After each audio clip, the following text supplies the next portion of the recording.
Last class में अपन ने मध्यकालीन भारत की कुछ बातें पढ़ी, जिसमें अपन ने क्या पढ़ा कि इस्लाम का उदय कैसे होता है और कैसे इस्लाम भारत में प्रवेश करता है। क्या पढ़ा अपन ने? 712 AD से शुरुआत हुई मध्यकालीन भारत की। आक्रमण करने के लिए कौन आता है? मोहम्मद बिन कासिम आता है आक्रमण करने के लिए।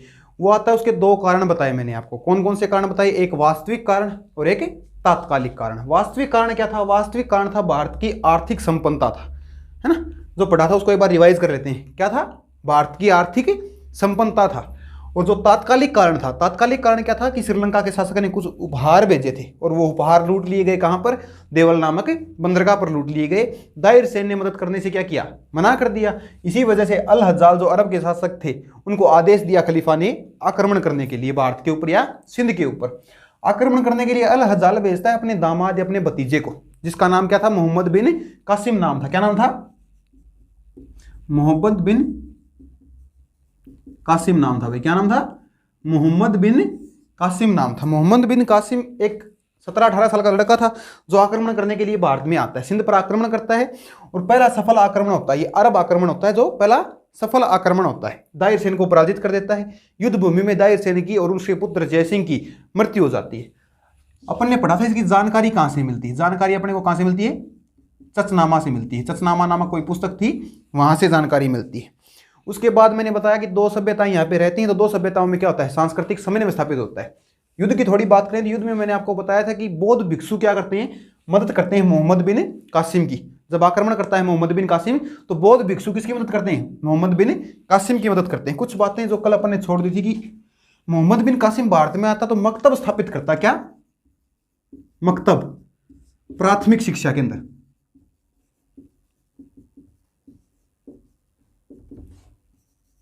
भारत में सबसे पहले प्राथमिक शिक्षा केंद्र या मकतब किसने स्थापित किए? मोहम्मद बिन कासिम ने किए। और एक कर भी लगाया इसने, मोहम्मद बिन कासिम ने, जजिया कर।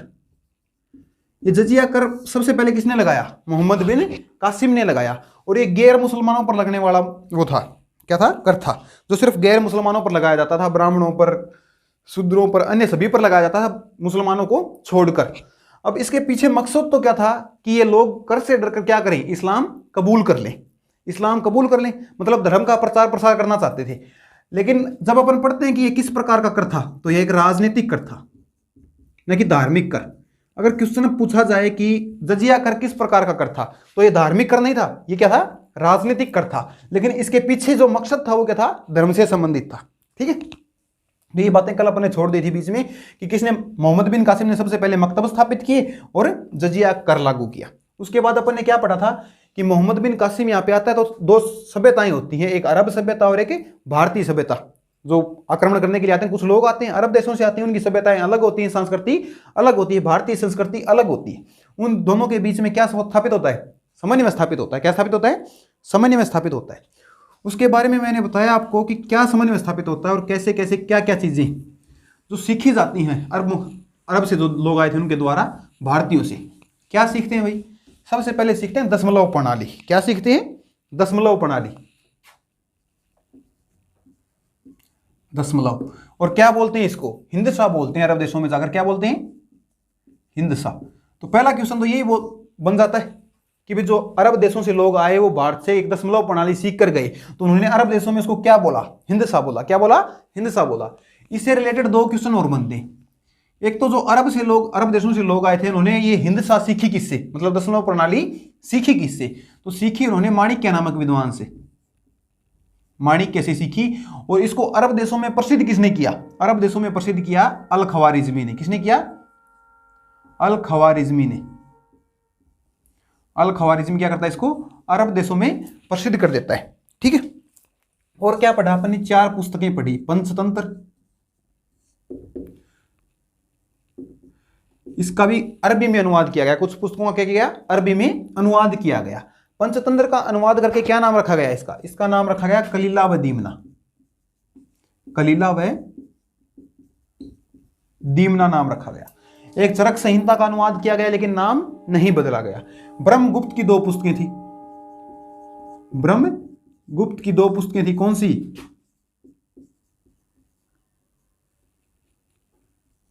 ब्रह्म स्फुट सिद्धांत ब्रह्म स्फुट सिद्धांत। इसका भी अनुवाद किया गया अरबी के अंदर और नाम चेंज किया गया क्या, अल सिंध हिंद। क्या नाम कर दिया गया, अल सिंध हिंद नाम कर दिया गया। एक पुस्तक और थी खंडन खाद्य, क्या नाम था, खंडन खाद्य। नाम क्या किया गया खंडन खाद्य का, नाम बदला गया और नाम कर दिया गया अल अरकंद। क्या नाम कर दिया गया, अल अरकंद नाम कर दिया गया। ये बातें अपन ने कल पढ़ी थी, ठीक है, जिसका अपन आज ने थोड़ा रिवाइज कर लिया आपने। इस्लाम का उदय भी अपन ने पढ़ा। इस्लाम के बारे में क्या पढ़ा था कि इस्लाम का उदय का संबंध मुख्यतः किससे था, प्रोफेट मोहम्मद से था, जिनका जन्म 570 AD में कहाँ हुआ, मक्का में हुआ था। ठीक है, मक्का में उनका जन्म होता है। 611 से लेकर 620 के बीच में उनको शिक्षाएं मिली, बताई जा रही हैं। कहाँ पे, हीरा नामक पहाड़ी पे शिक्षाएं मिलती हैं। कहाँ पे मिलती हैं, हीरा नामक पहाड़ी पर उनको शिक्षाएं मिलती हैं। 622 में वो मक्का को छोड़ देते हैं क्योंकि मक्का के लोग उनकी शिक्षाएं नहीं मानते हैं। जब मक्का को छोड़ते हैं तो ये घटना क्या कहलाती है, हिजरत कहलाती है। मक्का को छोड़कर मदीना जाने की घटना हिजरत कहलाती है। और 622 AD में छोड़ते हैं। कब छोड़ते हैं, 622 AD में छोड़ते हैं। मैंने बताया कि मदीना में जाने के बाद मदीना के जो लोग होते हैं वो उनकी शिक्षाएं मानते हैं और इस्लाम कबूल कर लेते हैं।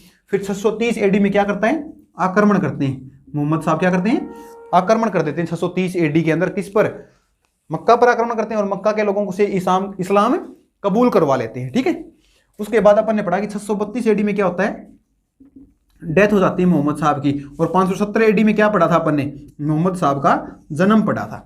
ठीक है, मैंने बताया कि मोहम्मद साहब का संबंध एक पुजारी परिवार से था और वो शिक्षाएं प्राप्त होने से पहले अल्लाह की बेटियों को पूजते थे। किसको पूजते थे, अल्लाह की बेटियों को पूजते थे। ठीक है भाई, ये सारी बातें अपन ने कल की थी। इस्लाम का स्वर्ण काल कौन सा वंश रहा था, अब्बासी वंश रहा था। कौन सा वंश रहा था, अब्बासी वंश रहा था। अब्बासी वंश के बारे में पढ़ा था अपन ने कि हलाकू ने अब्बासी खलीफा की हत्या की थी 1258 AD के अंदर। ठीक है, और मैंने आपको एक और चीज बताई थी, क्या, कि खलीफा के पद के लिए उत्तराधिकार संघर्ष होता है। खलीफा के पद के लिए किन दो लोगों के बीच में होता है, कौन होते हैं भाई, अबू बकर और अली के बीच में। अबू बकर और अली के बीच में होता है। अबू बकर के चाहने वाले क्या कहलाते हैं, शिया, और अली के चाहने वाले क्या कहलाते हैं, सुन्नी कहलाते हैं। ठीक है, ये सारी बातें अपन ने पीछे पढ़ ली है लास्ट क्लास के अंदर। आज अपन क्या पढ़ेंगे,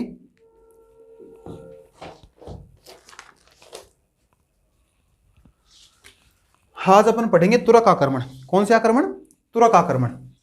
मैंने आपको बताया था कि सबसे दूर कौन थे, अरब सबसे दूर थे और उन्होंने ही सबसे पहले आक्रमण किया। अरबों के बाद आक्रमण करते हैं कौन, तुरक करते हैं। कौन करते हैं, तुरक करते हैं। भारतीय ऊपर आक्रमण कौन करते हैं, तुरक करते हैं भाई। तो आज अपन पढ़ेंगे तुरक आक्रमण। कौन सा आक्रमण, तुरक आक्रमण। अब पहले तो तुरक साम्राज्य की स्थापना कौन करता है, अल्पतगीन करता है। कौन करता है, अल्पतगीन। अल्पतगीन क्या करता है, तुरक साम्राज्य की स्थापना करता है। अल्पतगीन का पुत्र होता है सुबुक्तगीन। क्या नाम होता है, सुबुक्तगीन। अल्पतगीन के पुत्र थे सुबुक्तगीन और ये पहले तुरक आक्रांता थे जिन्होंने भारत पर आक्रमण किया। पहला तुरक आक्रांता था, पहला तुरक आक्रांता था जिसने क्या किया, भारत पर आक्रमण किया। पहला तुरक आक्रांता आपसे पूछ लिया जाए जिसने क्या किया, भारत पर आक्रमण किया, तो कौन था, सुबुक्तगीन था। तुरक साम्राज्य की स्थापना किसने की, अल्पतगीन ने की। और इस सुबुक्तगीन के पुत्र का नाम आप सभी ने सुना होगा। क्या नाम था, मोहम्मद गजनवी। क्या नाम था, मोहम्मद गजनवी नाम था। क्या नाम था, मोहम्मद गजनवी नाम था सुबुक्तगीन के पुत्र का। और मोहम्मद गजनवी पहला शासक था जिसने सुल्तान की उपाधि धारण की। किसकी उपाधि धारण की, सुल्तान की उपाधि धारण की। मोहम्मद गजनवी प्रथम मुस्लिम शासक था जिसने सुल्तान की उपाधि धारण की। अब सुल्तान की उपाधि क्या होती है, अपन पढ़ते आ रहे हैं पीछे से कि एक तो सुल्तान होते हैं, क्या होते हैं, सुल्तान होते हैं, और एक क्या होते हैं, बादशाह होते हैं। क्या होते हैं, बादशाह। सुल्तान और बादशाह, दोनों में डिफरेंस क्या। अपन देखते हैं कि दिल्ली सल्तनत की शुरुआत होती है तो उसके अंदर अपने पास सुल्तान ही सुल्तान आते हैं। स्टार्टिंग से लेकर एंड तक क्या आते हैं, सुल्तान आते हैं। लेकिन जहां दिल्ली सल्तनत एंड होता है और मुगल काल की शुरुआत होगी वहां से बाबर आएगा और बाबर क्या बनेगा, बादशाह कहलाएगा। क्या कहलाएगा, बादशाह कहलाएगा। तो सुल्तान और बादशाह में फर्क क्या है सर, क्या फर्क है, क्या आप लोग जानते हैं, नहीं जानते। चलो अपन बात करेंगे कि बादशाह और सुल्तान में क्या फर्क है। देखो सुल्तान वो होता है जो खलीफा के अंडर में काम करता है, मतलब खलीफा को सर्वोच्च मानकर क्या करता है, काम करता है। खलीफा को सर्वोच्च मानता है और उसके अंडर में क्या करता है, काम करता है। वो क्या होता है, सुल्तान। मतलब खलीफा की शरण में काम करने वाले क्या होते हैं, सुल्तान होते हैं। और बादशाह कौन होते हैं, बादशाह होते हैं स्वयं भू शासक, जो खुद को सर्वसर्वा मानते हैं। क्या मानते हैं, खुद को ही सर्वसर्वा मानते हैं कि मैं ही सब कुछ हूं, इस साम्राज्य के लिए मैं ही सब कुछ हूं, मेरे ऊपर कोई नहीं है। और सुल्तान कौन होता है, जो अपने ऊपर किसको मानता है, खलीफा को मानता है, खलीफा के हिसाब से अपना क्या चलाता है, साम्राज्य चलाता है। ठीक है, ये डिफरेंस था इन दोनों के बीच में। तो आपसे पूछ लिया जाए भी पहला सुल्तान कौन था, तो पहला सुल्तान कौन था, मोहम्मद गजनवी था। कौन था, मोहम्मद गजनवी था। और मोहम्मद गजनवी को सुल्तान के साथ साथ एक उपाधि और मिली थी भाई। कौन सी उपाधि मिली थी, बुत शिकन की उपाधि मिली थी। कौन सी उपाधि मिली थी, बुत शिकन की उपाधि मिली थी। कौन सी उपाधि मिली, बुत शिकन की। अब सर बुत शिकन क्या होता है, बुत शिकन क्या होता है, बुत शिकन होता है मूर्ति भंजक। क्या होता है, मूर्ति भंजक, मूर्तियों को तोड़ने वाला, मूर्ति भंजक। कौन होता है बुत शिकन, मूर्ति भंजक, अर्थात ये मूर्तियों को तोड़ने वाला था। ठीक है, मोहम्मद गजनवी ने सुल्तान की उपाधि धारण की। प्रथम शासक जिसने सुल्तान की उपाधि धारण की कौन था, यही था। कौन, मोहम्मद गजनवी था। और बुत शिकन की उपाधि किसको मिली, मोहम्मद गजनवी को मिली। ठीक है, बुत शिकन मतलब मूर्ति भंजक। जब इसने सुल्तान के सामने ये उपाधि ली ना, कौन सी उपाधि, सुल्तान की उपाधि ली, सुल्तान के सामने नहीं, खलीफा के सामने। जब गजनवी ने खलीफा के सामने सुल्तान की उपाधि ली तो क्या किया, शपथ ली इसने। क्या किया, शपथ ली। क्या शपथ ली, शपथ ली कि ये भारत पर प्रत्येक वर्ष आक्रमण करेगा। क्या, भारत पर यानी सिंध पर प्रत्येक वर्ष आक्रमण करेगा मोहम्मद गजनवी। आपने पढ़ा भी होगा कि मोहम्मद गजनवी ने कितने आक्रमण किए भारत के ऊपर, 17 आक्रमण किए। ठीक है, और तुर्कों ने गाजी की उपाधि को प्रसिद्ध किया। कौन सी उपाधि, गाजी की उपाधि को किसने प्रसिद्ध किया, तो तुर्कों ने किया। अब गाजी की उपाधि क्या होती थी, धर्म योद्धा। गाजी का मतलब क्या होता है, धर्म योद्धा, धर्म के लिए लड़ने वाले क्या होते हैं, गाजी होते हैं। ठीक है, तो मध्यकालीन भारत के अंदर अपन तुर्क आक्रमण पढ़ रहे हैं। तुर्क आक्रमण अपने को पता है कि पहला तुर्क आक्रमण किसने किया, सुबुक्तगीन ने किया, जो अल्पतगीन के पुत्र थे। ठीक है, इनके पुत्र हुए मोहम्मद गजनवी। ठीक है, गजनवी प्रथम शासक जिसने क्या किया, सुल्तान की उपाधि धारण की और बुत शिकन मूर्ति भंजक की उपाधि इनको मिली। अब ये क्या करेंगे, भारत पर आक्रमण करेंगे, प्रत्येक वर्ष आक्रमण करेंगे। ऐसा कहने में आता है ना, प्रत्येक वर्ष शपथ ली इसने कि मैं प्रति वर्ष आक्रमण करूंगा भारत के ऊपर। कुछ गिने चुने आक्रमण है, 17 आक्रमण बताए जाते हैं, जिनमें से कुछ इंपॉर्टेंट आक्रमण है वो क्या करेंगे अपन, पढ़ेंगे आज। ठीक है, कौन कौन से आक्रमण है, पहले तो मोहम्मद गजनवी।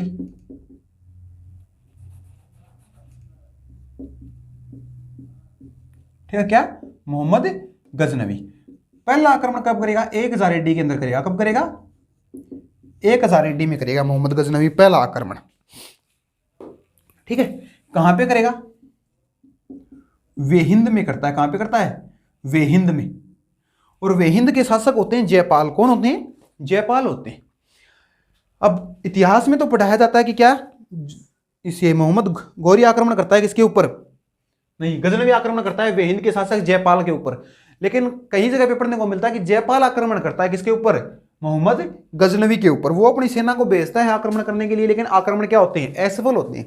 ऐसे ही 2 आक्रमण असफल हो जाते हैं, उसकी सेना गजनवी तक पहुंचने से पहले ही पूरी क्या हो जाती है, समाप्त हो जाती है, किन्हीं मौसमी कारणों से, मौसम के कारणों से या किन्हीं अन्य कारणों से। ठीक है, तो तीसरी बार जब आक्रमण करना चाहता है जयपाल, तो उसकी सेना लड़ने से मना कर देती है, अभियान पर जाने के लिए मना कर देती है कि हमारा शासक तो सिर्फ हमें परेशान करना चाहता है। उसको पता है क्या कि युद्ध किसी भी हालत में संभव नहीं है, वहां पर जाना ही संभव नहीं है। अभियान 2 असफल हो चुके हैं, फिर भी ये क्या कर रहा है, सैनिकों को मरवाया जा रहा है। इस बात से परेशान होकर बोलते हैं कि जयपाल ने क्या कर ली, आत्महत्या कर ली। लेकिन अपन पढ़ते हैं कि मोहम्मद गजनवी ने पहला आक्रमण 1000 AD में किया वेहिंद में जयपाल के ऊपर, और जयपाल क्या कर लेते हैं, आत्महत्या कर लेते हैं। ठीक है, दूसरा आक्रमण अपन पढ़ेंगे 1009 का। कब पढ़ेंगे, 1009 AD का। 1009 AD में नारायणपुर अलवर में आक्रमण करते हैं। कहां पे करते हैं, नारायणपुर अलवर में। कहां पे, नारायणपुर अलवर में आक्रमण करते हैं गजनवी। ठीक है, ठीक है भाई। तीसरा आक्रमण 1014 में कहां पे होगा, थानेश्वर हरियाणा। थानेश्वर हरियाणा भाई, HR कहाँ पे होता है? थानेश्वर हरियाणा में होता है तीसरा आक्रमण। एक आक्रमण सबसे इंपॉर्टेंट आक्रमण मान सकते हैं अपन 1016 AD के अंदर, सबसे इंपॉर्टेंट तो नहीं लेकिन इंपॉर्टेंट आक्रमण है, 1016 AD के अंदर होता है, ठीक है ना। कहाँ पे? कश्मीर पर होता है, कश्मीर। लेकिन कश्मीर वाले क्या बोलते हैं कि दूध मांगोगे तो खीर देंगे और कश्मीर मांगोगे तो चीर देंगे, ठीक है। तो कश्मीर आक्रमण होता है, ये असफल आक्रमण रहता है। क्या रहता है? असफल आक्रमण। तो पूछ लिया जाए कि मोहम्मद गजनवी का सबसे असफल आक्रमण कौन सा था, तो कश्मीर आक्रमण या 1016 AD का आक्रमण क्या था? असफल आक्रमण था, ठीक है। उसके बाद कब आक्रमण करेगा? उसके बाद आक्रमण करता है 1018 के अंदर, कन्नौज में। कहां पे करता है? कन्नौज में 1018 के अंदर आक्रमण करता है। और यह आक्रमण क्यों इंपॉर्टेंट है? क्योंकि 1018 के कन्नौज आक्रमण के समय अल बरूनी उसके साथ आता है। कौन आता है? अल बरूनी। अल बरूनी किसके साथ आता है? गजनवी के साथ भारत में आता है। अल बरूनी एक लेखक होता है, इतिहासकार होता है, विद्वान होता है। ये किसके साथ आता है? कन्नौज आक्रमण के समय मोहम्मद गजनवी के साथ आता है भारत में, ठीक है। आगे एक पुस्तक लिखेगा, भारत में कुछ पुस्तक दे के जाएगा अपनी, एक ये हिंदी में अनुवाद करके, संस्कृत में अनुवाद करके, ठीक है ना। यूक्लिड ज्यामिति का संस्कृत में अनुवाद करके दे के जाएगा भारतीयों को, और कुछ बातें इसकी जो अपन लास्ट में पढ़ेंगे अभी, ठीक है ना। लेकिन किस आक्रमण के समय भारत आया अल बरूनी? तो 1018 में कन्नौज आक्रमण के समय अल बरूनी भारत आया। किसके साथ आया? मोहम्मद गजनवी के साथ आया, ठीक है। ये बातें अपने को याद रखनी है। 1019 में आक्रमण करता है मथुरा के ऊपर। कहां पे करता है? मथुरा। 1019 में मथुरा पर आक्रमण करता है गजनवी, और बोलता है क्या? मथुरा इतनी सुंदर थी, उसको देखकर मोहित हो जाता है गजनवी। क्या हो जाता है? मोहित हो जाता है देखकर, उसकी सुंदरता को देखकर। और वो बोलता है कि ये तो पृथ्वी का, मतलब धरती का स्वर्ग तो मथुरा में, या मैंने तो धरती पर ही स्वर्ग देख लिया मथुरा को देखकर। ऐसे कथन कहे जाते हैं मोहम्मद गजनवी के द्वारा। उसके बाद एक आक्रमण 1025 में करेगा। कब करेगा? 1025 में। और यही सबसे इंपॉर्टेंट आक्रमण है उसका, ठीक है ना। कौन सा आक्रमण है? सोमनाथ आक्रमण। सोमनाथ आक्रमण सबको पता है, सोमनाथ आक्रमण, और सब याद भी करते हैं सोमनाथ आक्रमण। लेकिन कई बार क्या होता है कि सोमनाथ की जगह पे एक और नाम दे दिया जाता है, प्रभासपट्टन। प्रभासपट्टन क्या नाम दिया जाता है? प्रभासपट्टन। अर्थात मोहम्मद गजनवी ने प्रभासपट्टन पर आक्रमण कब किया, या कौन सा आक्रमण प्रभासपट्टन पर किया? तो 1025 में आक्रमण किया। कब किया? 1025 में आक्रमण किया सोमनाथ मंदिर पर, प्रभासपट्टन में, ठीक है। ठीक है भाई, यहां से वो बहुत सारा धन लूट कर ले जा रहा होता है। कौन? मोहम्मद गजनवी। यहां पर बहुत सारा धन होता भी है मंदिरों में। अपन आज भी देखते हैं कि मंदिरों में क्या होता है? सर्वाधिक धन भारत में कहां होता है? मंदिरों में होता है। लोग अनगिनत चंदा देते हैं मंदिरों के अंदर, है ना। करोड़ों रुपए दिन का, जो बड़े मंदिर है उनके अंदर क्या जाता है? करोड़ों रुपए दिन का चंदा जाता है, ठीक है ना। तो बहुत सारा धन था सोमनाथ के अंदर, वहां से वो लूट के ले जाता है। और इतिहासकार बताते हैं कि लाखों घोड़ों पर, गधों पर वो क्या ले जाया गया था? सोना ले जाया गया था, धन ले जाया गया था। इतना धन था सोमनाथ मंदिर के अंदर। जब वो ये धन लेकर जा रहा होता है ना, तो कच्छ के से पहले कच्छ के रास्ते में से होकर वापस जाता है। वो कच्छ के रास्ते से होकर जाता है, और उस रास्ते में जो जाट होते हैं, किसान नेता होते हैं, मान लीजिए जाट होते हैं, वो क्या करते हैं? जाट ही बताए जाते हैं इतिहास के अंदर कि जाट इसको लूट लेते हैं, मोहम्मद गजनवी को लूट लेते हैं। अब भाई इतनी बड़ी सेना के साथ मोहम्मद गजनवी आता है, तो कैसे छोटा समूह जाटों का कोई वर्चस्व वैसे तो था ही नहीं, कोई बड़ा शासक तो गुजरात में था ही नहीं जाटों का। वो सामंत थे, छोटे छोटे किसान थे, वो आपस में मिलकर एक टुकड़ी बनाते हैं और किसको लूट लेते हैं? गजनवी को लूट लेते हैं पूरी सेना के साथ में। ऐसे कैसे लूट लेते हैं इतनी बड़ी सेना को? तो आपको बताऊं, एक नाम होता है खुम्स। ये क्वेश्चन कई बार पूछा जाता है एग्जाम के अंदर। खुम्स क्या होता है? खुम्स क्या होता है? जो लूट का खजाना होता है ना, लूट का खजाना, लूट क्या? लूट का खजाना, लूट के खजाने को क्या बोलते हैं? खुम्स बोलते हैं, ठीक है ना। इस खुम्स के लिए सेनाएं आती थी साथ में। वो कोई शासक नहीं था, कोई ऐसी बड़ी बात नहीं थी। वो क्या था? एक नॉर्मल लुटेरा था। वो अपने आसपास के लुटेरों को इकट्ठा करता, लीडर बन जाता कि अपन क्या कर जाएंगे? लूट करने के लिए कहां जाएंगे? भारत में जाएंगे। तो वैसे ही लुटेरा था, अपने साथ इकट्ठे करके सैनिकों को लेकर आता था लूट करने के लिए। तो जो साथ आते थे उनको खुम्स की हिस्सेदारी मिलती थी। कितनी? 80%। 80% सैनिकों को मिलती, और ये लीडर आता था, इसको कितनी मिलती? 20% मिलती खुम्स की हिस्सेदारी, ठीक है। तो इसके साथ जो सेना थी वो खुम्स के लिए थी, ना कि इसकी वफादारी के लिए। तो इसको पहले भी ये डर था कि क्या, कि अगर अपन इतना खजाना लेकर जा रहे हैं तो रास्ते में ही कहीं अपने सैनिक की आपस में लड़ाई मारपीट ना करने लग जाएं। तो उसके वजह से इसने पहले ही सभी को सख्त आदेश दिए थे कि अगर आप किसी भी प्रकार का कोई भी एक भी सिक्का उठाते हैं इस खजाने से तो आपका पड़ोसी सैनिक ही आपको मार देगा। और क्यों मार देगा? क्योंकि आप उसके हिस्से में से भी कुछ ना कुछ चुरा रहे हैं। ठीक है, सबको डरा धमका कर ये वहां से लेकर चला था। सब अपने अपने खजाने की सोच रहे थे। उसी बीच कौन आ जाते हैं? जाट आ जाते हैं और धोखे से क्या करते हैं कि घोड़े खोल देते हैं। घोड़े बंधे हुए होते हैं और वो घोड़ों क्या कर देते हैं? खोल देते हैं। जब ये घोड़े एक तरफ भागते हैं तो सारे सैनिक उसके पीछे पीछे भाग के चले जाते हैं और वहां से ये क्या करते हैं? जाट छुड़ा कर भाग लेते हैं। क्या? जाट के पास से खजाना चुराते हैं और भाग जाते हैं। ठीक है, तो ऐसे एक लुटेरे को लूट लिया जाता है रास्ते के अंदर। ठीक है, उसके बाद ये कच्छ से चला जाता है, कच्छ के रास्ते से होकर चला जाता है। यहां से कुछ धन ले जाता है, कुछ धन जाटों के द्वारा रास्ते में लूट लिया जाता है। उसके बाद ये वापस आएगा 1027 के अंदर, 1027 के अंदर वापस आएगा जाटों के विरुद्ध अभियान करने के लिए। क्या? जाटों के विरुद्ध अभियान के लिए। लेकिन क्योंकि जाटों का कोई निश्चित शासक नहीं था या साम्राज्य नहीं था वहां पे, जाट छोटे छोटे सामंत थे, गांव से मिले हुए लोग थे, तो इसको वापस में लड़ने के लिए कोई नहीं मिलता। किसके विरुद्ध अभियान करे? कोई परमानेंट शासक हो, निश्चित शासक हो कि उसके विरुद्ध अभियान करना, उसके खिलाफ लड़ाई करनी है तो लड़ाई हो जाए। लेकिन कुछ लोग थे, छोटे मोटे गांव के सामंत थे, वो आए और लूट कर ले गए, तो किसके विरुद्ध अभियान करे? तो ये असफल ही मान सकते हैं। इस अभियान को आता है और वापिस चला जाता है। ठीक है, ठीक है भाई, ये उसका अंतिम अभियान था। 1030 AD के अंदर क्या होता है? डेथ हो जाती है। क्या होता है? डेथ हो जाती है उसकी। किसकी? गजनवी की डेथ हो जाती है 1030 AD के अंदर। अब इसकी डेथ हो जाती है, इसके साथ कुछ इतिहासकार थे। अपने इतिहासकार की एक की बात की, अलबरूनी की, जो कब आया? कन्नौज आक्रमण के समय आया। किसके?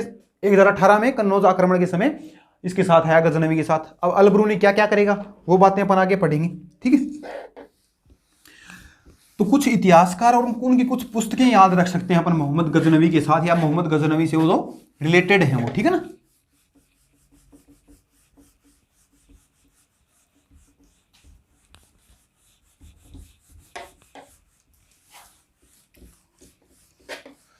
तो एक इतिहासकार थे उत्बी। क्या नाम था? उत्बी,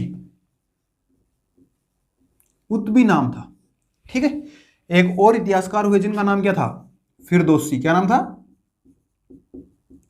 फिरदौसी। एक और इतिहासकार थे जिनका नाम क्या था? वेहाकी। और एक इतिहासकार थे अलबरूनी। कौन थे? अलबरूनी।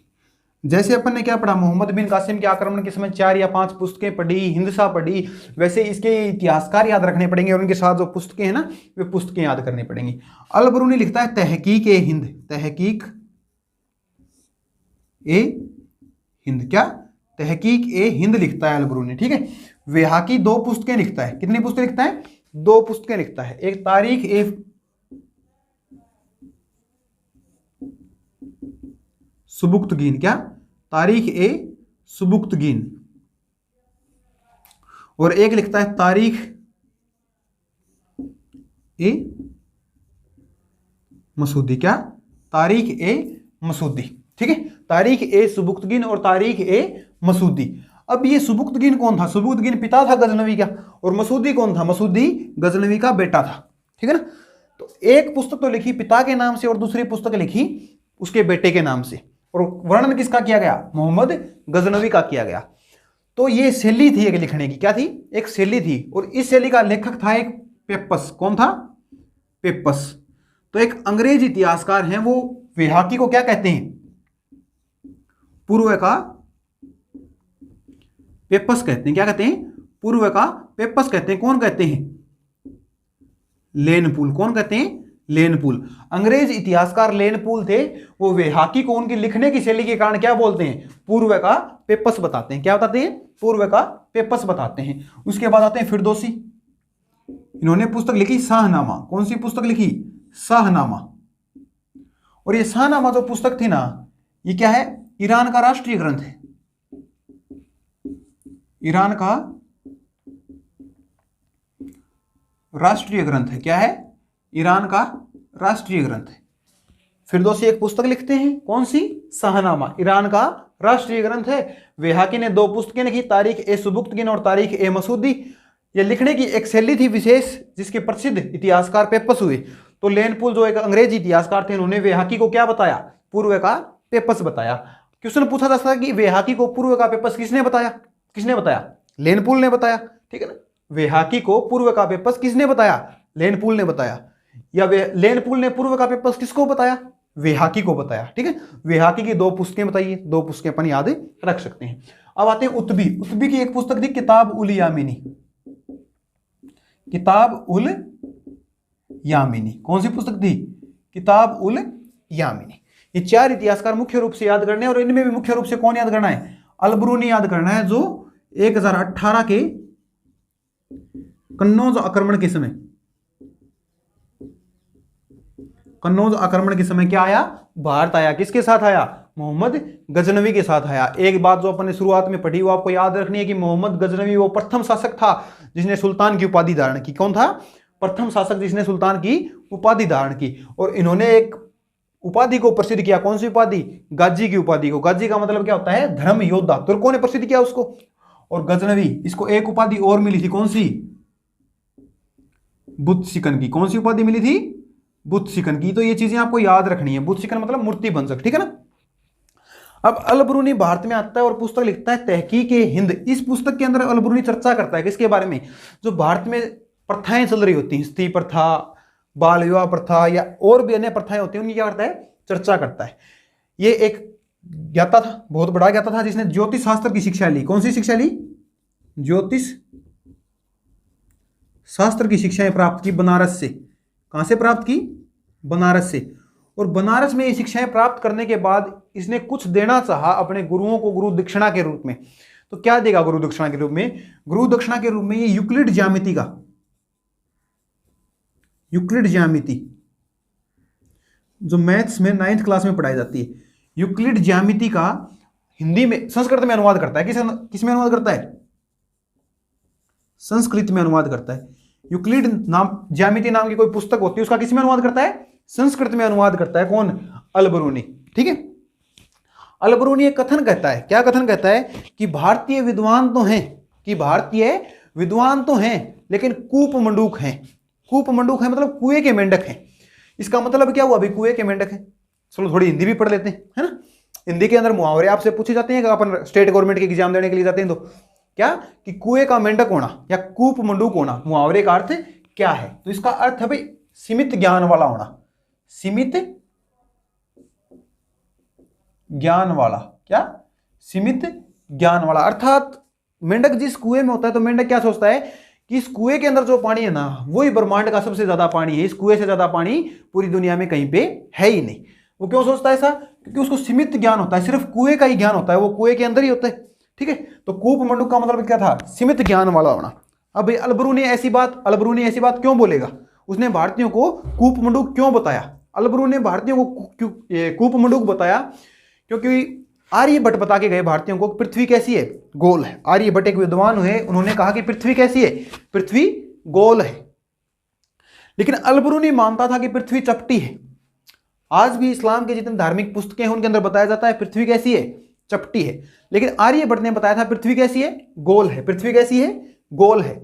जब अलबरूनी ने भारतीयों को बताया कि पृथ्वी चपटी है तो भारतीयों ने इस बात का खंडन कर दिया, मना कर दिया साफ साफ कि नहीं, पृथ्वी कैसी है भाई साहब? पृथ्वी गोल है।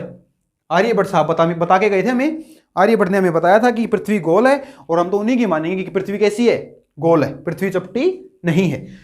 तो इसको लगता है कि भारतीय लोग हैं वो सीमित ज्ञान में रहना चाहते हैं, अपने ही ज्ञान में सब कुछ मानते हैं, किसी बाहर वाले व्यक्ति का कुछ मानते नहीं है। अगर वो सही बता रहा है, गलत बता रहा है, वो तो बाद की बात है, लेकिन किसी बाहर वाले का ज्ञान वो मानते नहीं है, अपने ही ज्ञान में क्या रहते हैं? खुश रहते हैं। मतलब कुएं के मेंढक हैं, जितना उनको आता है उसी में खुश रहते हैं, ठीक है। तो अलबरूनी ने भारतीयों को क्या बताया? कूप मंडूक बताया, कुएं का मेंढक बताया, ठीक है। ये बातें थी किसके बारे में? मोहम्मद गजनवी और तुर्क आक्रमण के बारे में थी। किसके बारे में थी ये बातें? मोहम्मद गजनवी और तुर्क आक्रमण के बारे में थी। अब मोहम्मद गजनवी के बारे में अपन ने क्या क्या पढ़ा, एक बार रिवाइज करते हैं कि मोहम्मद गजनवी एक तुर्क आक्रांता था जिसके पिता सुबुक्तगीन थे। कौन थे? सुबुक्तगीन। सुबुक्तगीन वो व्यक्ति था, पहला तुर्क आक्रांता जिसने भारत पर पहला क्या किया था? आक्रमण किया था। सुबुक्तगीन वो पहला आक्रांता था जिसने भारत पर पहला तुर्क आक्रमण किया था। क्या? पहला तुर्क आक्रमण किया था, ठीक है। उसके बाद अपन ने क्या पढ़ा? अपन ने पढ़ा कि मोहम्मद गजनवी पहला ऐसा शासक था जिसने क्या की? सुल्तान की उपाधि धारण की। कौन सी उपाधि धारण की? सुल्तान की उपाधि धारण की। मोहम्मद गजनवी सुल्तान की उपाधि धारण करता है और खलीफा के समक्ष शपथ लेता है कि मैं प्रत्येक वर्ष क्या करूंगा, भारत पर, सिंध पर है आक्रमण करूंगा। और ये आक्रमण करता भी है ना। इसके आक्रमण अपन ने पढ़े कि पहला आक्रमण 1000 एडी के अंदर करता है, 1000 एडी के अंदर करता है। किस पर करता है? वे हिंद के शासक जयपाल पर करता है और उसको पराजित कर देता है। जयपाल आत्महत्या कर लेते हैं। उसके बाद अगला आक्रमण करता है नारायणपुर अलवर 1009 के अंदर, फिर 1014 के अंदर थानेश्वर हरियाणा में आक्रमण होता है, ठीक है ना। थानेश्वर हरियाणा के आक्रमण के बाद एक आक्रमण कब करेगा?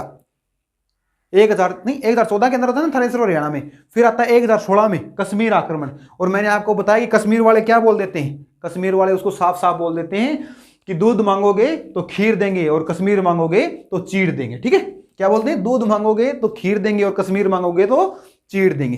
तो इसका पहला असफल आक्रमण कौन सा रहा? कश्मीर आक्रमण रहा, 1016 एडी का आक्रमण रहा। उसके बाद मैंने आपको बताया कि 1018 एडी के अंदर आक्रमण करता है कन्नौज आक्रमण। कन्नौज आक्रमण क्यों इंपॉर्टेंट हो जाता है? क्योंकि कन्नौज आक्रमण के समय अलबरूनी इसके साथ भारत आता है। कौन आता है? अलबरूनी भारत आता है इसके साथ। किसके साथ? गजनवी के साथ, ठीक है। 1019 में आक्रमण करता है, कहां पर? इसमें मथुरा में आक्रमण करता है और मथुरा की सुंदरता को देखकर मोहित हो जाता है और बोलता है कि मथुरा तो पृथ्वी पर ही क्या है, स्वर्ग है, या मैंने पृथ्वी पर स्वर्ग देख लिया है। उसके बाद आक्रमण करेगा 1025 में सोमनाथ आक्रमण, जो सबसे सफल और सबसे इंपॉर्टेंट आक्रमण भी है। उसका सबसे सफल आक्रमण है। वो वहां से बहुत ज्यादा क्या करके ले जाता है? लूट करके ले जाता है। लूट वो कहां से लेकर जा रहा होता है? कच्छ के रास्ते से लेकर जा रहा होता है, जहां से उसको कौन लूट लेते हैं? जाट उसको लूट लेते हैं, ठीक है। जाट उसको वहां पे लूटते हैं। तो 1027 में वो वापस आएगा। किस लिए वापस आएगा? जाटों के खिलाफ अभियान करने के लिए। लेकिन उसको कोई निश्चित शासक नहीं मिलता जिसके खिलाफ वो लड़े, तो वो अभियान भी उसका लगभग असफल ही रहता है। 1-2 गांवों में वो लड़ाइयां करता है और वापस चला जाता है, ठीक है। 1030 में क्या होता है? उसकी डेथ हो जाती है। उसके बाद अपन पढ़ रहे थे कुछ इतिहासकार जो उसके समय में हुए, उसके साथ हुए। कौन कौन से इतिहासकार अपन ने पढ़े? उत्बी पढ़ा अपन ने। उत्बी ने एक पुस्तक लिखी किताब उल यामिनी। कौन सी पुस्तक लिखी? किताब उल यामिनी नामक पुस्तक लिखी। उसके बाद आते हैं फिरदौसी। कौन आते हैं? फिरदौसी। फिरदौसी पुस्तक लिखते हैं शाहनामा। और ऐसा बताया जाता है कि गजनवी की बुरी तरह से बेइज्जती की जाती है इस पुस्तक के अंदर। शाहनामा इसकी पुस्तक है फिरदौसी की। क्यों करता है? क्योंकि गजनवी ने इसको बोला था कि तू कोई पुस्तक लिख अच्छी सी, अगर वो मेरे को अच्छी लगी तो मैं प्रत्येक लाइन के ऊपर तेरे को क्या दूंगा? सोने का सिक्का दूंगा। तो इसने एक बहुत लंबी चौड़ी बड़ी पुस्तक लिखी और उस पुस्तक की प्रत्येक लाइन पर, एक इतना अच्छा इतिहासकार हुआ फिरदौसी कि प्रत्येक लाइन पर उसके जितने भी दरबारी थे वो क्या बोल रहे थे? वाह वाह वाह वाह बोल रहे थे। तो यहां से गजनवी क्या करता है? अपनी बात से मुकर जाता है और बोल देता कि मैं तो जानता ही नहीं, मैंने तो कही नहीं ये बात कि मैं सोने का सिक्का दूंगा। अंत में बहस होने के बाद वो बोलता है कि ठीक है, मैं तेरे को तांबे के सिक्के दे देता हूं। लेकिन वो तांबे के सिक्के लेकर जाता है फिरदौसी और बाहर जाकर क्या करता है? गरीबों में बांट देता है और बोलता है क्या? कि तुम्हारा सुल्तान तो क्या है? भिखारी है। इसके लिए कथन भी प्रचलित है कि एक इतिहासकार या एक लेखक जिसने क्या किया? एक सुल्तान को फकीर बना दिया। क्या? एक सुल्तान को फकीर बना दिया, ठीक है, ठीक है। उसके बाद वेहाकी के बारे में पढ़ा कि एक स्पेशल, एक अच्छी अलग प्रकार की शैली में ये लिखते थे, जिस शैली में कौन लिखता था? पहले पेपस लिखता था। पेपस कोई इतिहासकार हुआ, वो लिखता था कि पिता के नाम से और उसके बेटे के नाम से पुस्तकें लिखनी। तो इसने पुस्तकें लिखी तारीख ए सुबुक्तगिन और तारीख ए मसूदी। इसको किसने बोला पूर्व का पेपस? लेनपुल ने इसको पूर्व का पेपस बोला। हाँ,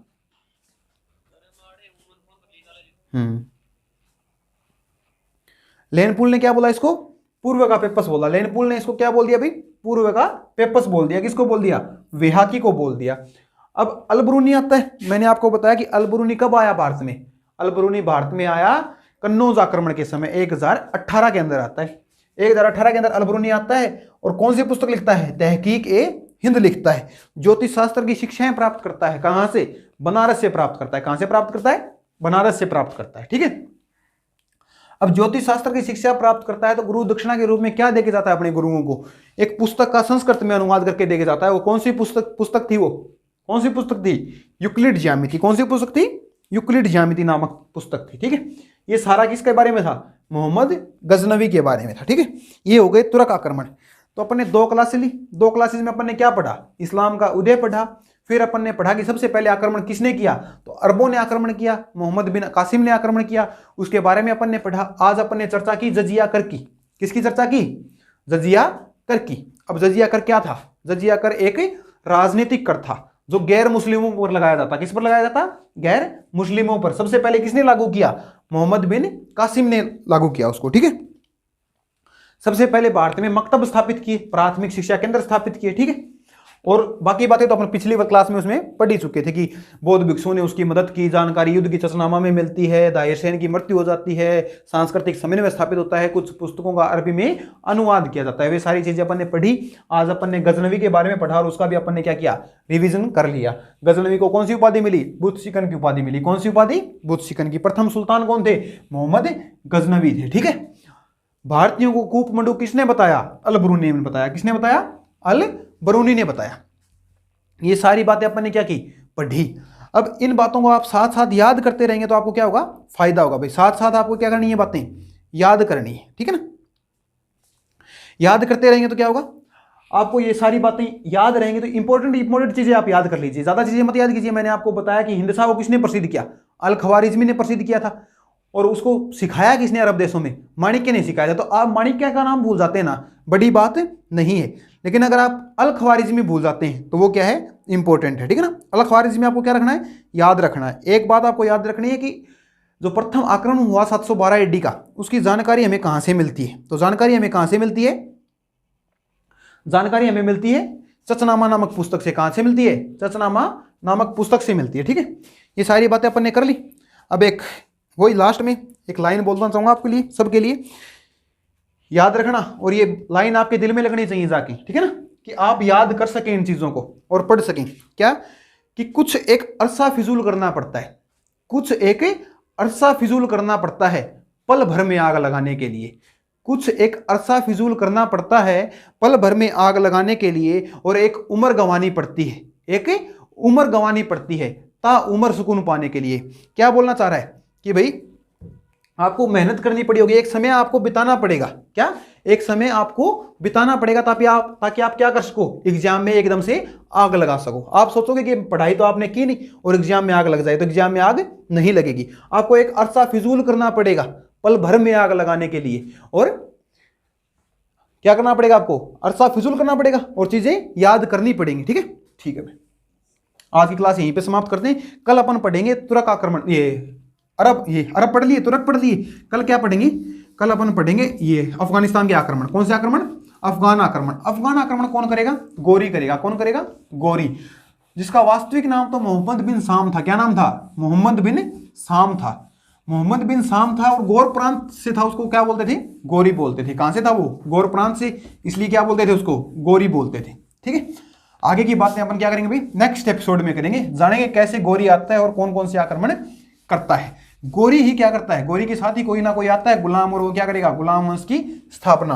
और अगली क्लास से अपनी क्या शुरुआत हो जाएगी? दिल्ली सल्तनत की शुरुआत हो जाएगी। सल्तनत पढ़ेंगे फिर अपन, ठीक है, ऐबक से। ठीक है भाई।